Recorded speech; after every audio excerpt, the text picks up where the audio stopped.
এক এক ফেরেশতা এক এক কাজে নিয়োজিত। এক ফেরেশতা আছে মুখ দিয়ে যাই বলবেন টুপ করে লিখে ফেলে, মা ইয়ালফিযু মিন কাউলিন ইল্লা লাদাইহি রাকীবুন আতীদ।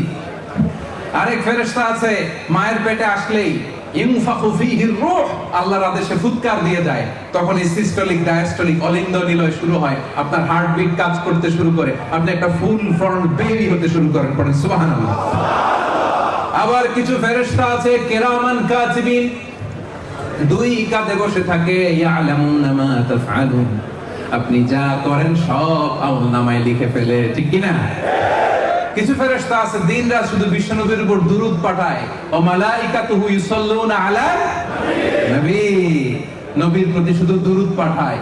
আর কিছু স্পেশাল ফেরেশতা আছে ইয়াহমিলুনাল আরশ, আল্লাহর আরশের 8টা পায়া ধরে বসে আছে। এদের সংখ্যা হচ্ছে 8 জন। 8টা ফেরেশতা। কয়টা? এক একটা ফেরেশতার সাইজ গোটা বিশ্বের মহাবিশ্ব যত বড়, সে আল্লাহর আরশের পায়া ধরে আছে যে ফেরেশতাগুলো, এক একটা ফেরেশতার সাইজ গোটা মহাবিশ্বের চাইতেও বড়। চিল্লায় পড়েন সুবহানাল্লাহ। আবার কিছু ফেরেশতা আছে মালাকুল মাউতিল্লাযী ওয়াক্কিলা বিকুম, মৃত্যুর ফেরেশতা, রূহ কবজের জন্য আজরাইল ফেরেশতা আছে না নাই? বৃষ্টি বন্টনের জন্য মিকাইল আছে না নাই?